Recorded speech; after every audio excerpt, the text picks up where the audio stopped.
pour faire une analyse de la situation.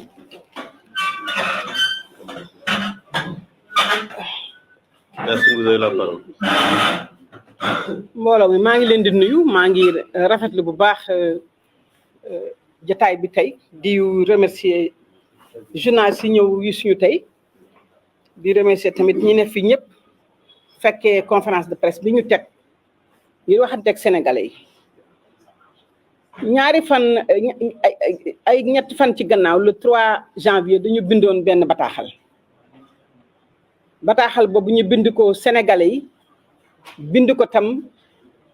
africains yi bind ko communauté internationale bi mu tasaare ko fu ne nag te ci bataaxal boobu dañu doon dànkaafu di woo conseil constitutionnel ngir mu def yoon def dëgg ndaxte dañu gis ni ministre de la justice Ismaïla Madior Fall moo tegoon yoonu fraude électorale bëgg ko tabax fraude électorale mi ngi tàmbali ci naka la ñuy def ba ne Ousmane Sonko du candidat mu jóge ci loolu dem ci ministère de l'intérieur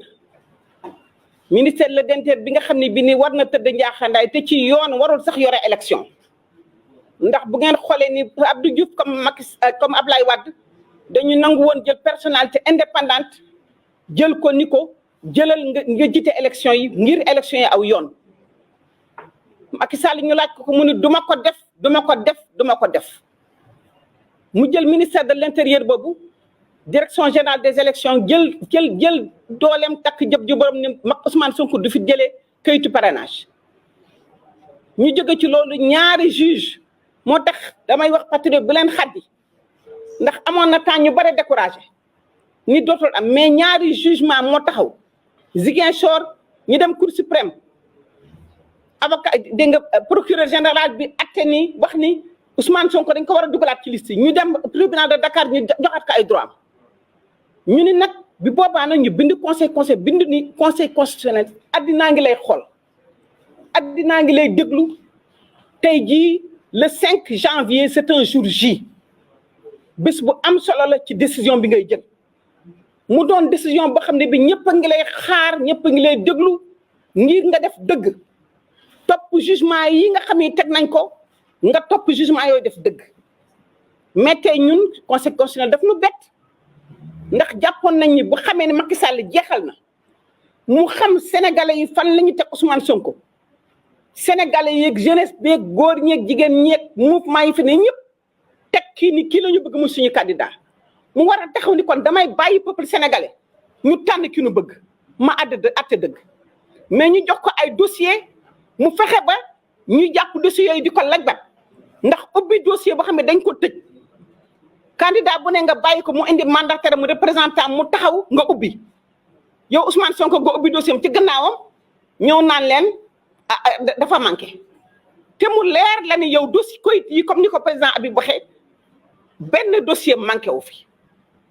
ñi ngi yaakaar nag ni après suñu ay techniciens yi suñu ingénieurs yi suñu informaticiens yi buxum ak dëngate yi ñu fi génne yëpp fan yi passé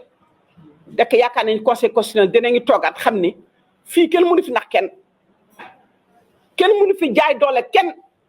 ñu ñoom ay sénégalais lañu te doo am droit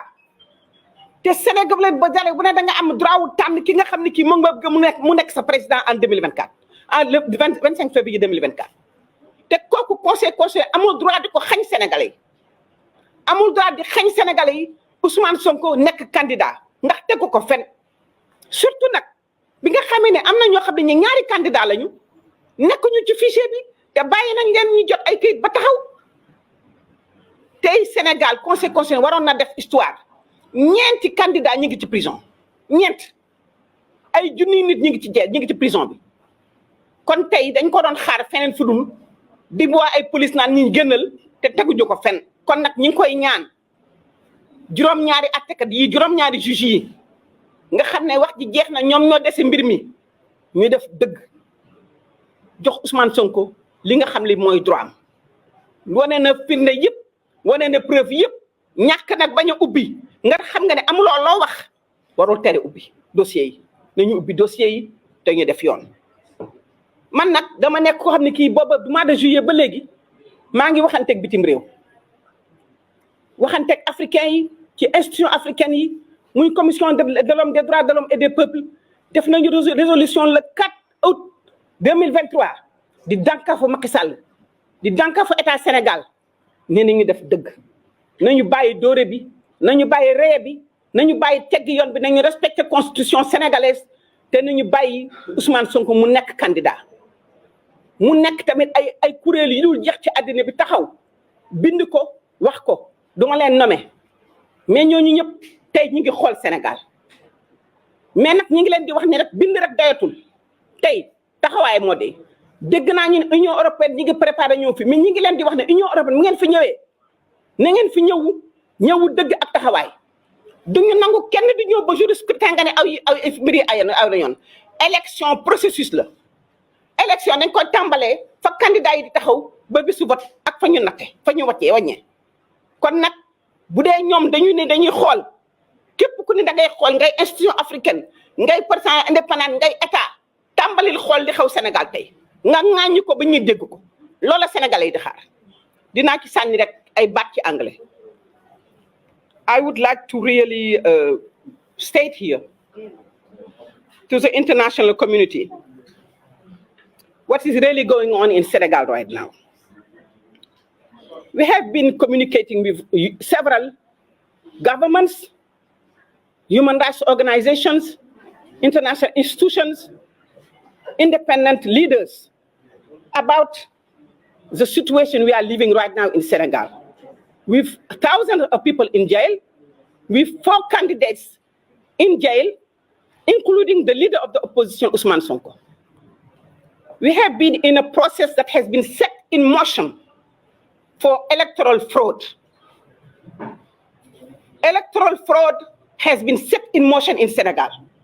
starting with the Minister of Justice, who decided on his own that Ousmane Sonko wouldn't be a candidate, and he's been excluded from the electoral list. We demonstrated that that was not true. The Minister of Interior, who himself should be out of the election process because he cannot be judge and party. There is a high conflict of interest in Senegal because the Minister of Interior should not be in charge of organizing elections. Both President Abdou Diouf and President Abdoulaye Wade identified independent personalities to lead the electoral process until the verdict and the declaration of the candidates. But Ousmane Sonko, President Macky Sall refused to do so. He openly said he will install his Minister of Interior, who is a high active member of his political party. Now, what did the Minister of Interior did? The Minister of Interior hosts the government delegation that is in charge of administrative process in terms of handing over papers to candidates. That institution, which is called DGE, Direction of the Elections, decided that, yes, what the Minister of Justice said is true. Ousmane Sonko cannot be a candidate because he's on the list. 2 judgments, 2 courts, in Ziguinchor and in Dakar, overruled this and said that, of course, Ousmane Sonko is a candidate. We demand you, we give you orders to give him all of his sponsorship papers and allow him to be a candidate. We all knew that, we all thought that after that, well, we could just wait now for the 7 judges that there's a constitutional court of Senegal that are supposed to be overseeing the election process and accepting the candidates' proposal and their file as candidate. We were extremely surprised, and I have sent a note on the 12th of January that has been circulated worldwide in Africa and beyond to say that African Senegalese people, African people in the whole world is looking at the Senegalese Constitutional Council. This Constitutional Council of 7 judges has the responsibility to receive all of the files of the candidate that are supposed to be sealed, and they will be only open in the presence of a representative of the candidates. What happened? In the case of the President Ousmane Sonko, the Electoral Council, after receiving many candidates, decided to open the sealed file of President Ousmane Sonko and rejected his representative telling him that Mr. Sonko's file was incomplete, which is completely untrue. Today, beside the candidacy of Mr. Sonko, we have seen several mishandlings, several systems of fraud that have been put in motion in terms of opening files of candidates, tampering with the list, adding people, removing other people. And at the end of the day, the Minister of Interior declared that the electoral file of Senegal is not up to date. Hello? Here we are having a council of judges that is supposed to examine what files candidates have deposited, and we are being told that the electoral file, the list of electors in Senegal is not complete. So on what basis is our constitutional council working on? And they never said a word about it. So we are saying it is high time for the Senegal Constitutional Council to go back to basis, to respect the law, to respect the constitution, and to allow Ousmane Sonko's representative to come to present his case. And if he does so, he will be eligible and he will be a candidate, like all the two gentlemen have said. So we are saying in Senegal, we want peace. We are going towards elections that are very contentious, but that can be very done in peace. If the Senegalese people are allowed to select who they want as their president. Doing so means letting eligible candidate in a transparent and fair process be a candidate. And this is what we are asking for President Macky Sall. This is what we are asking to the government. This is what we are asking to the Constitutional Council, and we are asking the world to testify and to be witness to what is going on in Senegal. Any observer coming in our country to observe election should start by observing this process. Do not come here and say that you are going to look at the vote. There is something that comes before the vote, meaning inclusive process of including all eligible candidates. It means a fair process, it means a transparent process. We cannot accept conflict of interest. Right now, we are having conflict of interest. Members of the party of President Macky Sall that are tampering at all levels in this process. And we want this to stop. We want this to stop because we think that it is still possible to put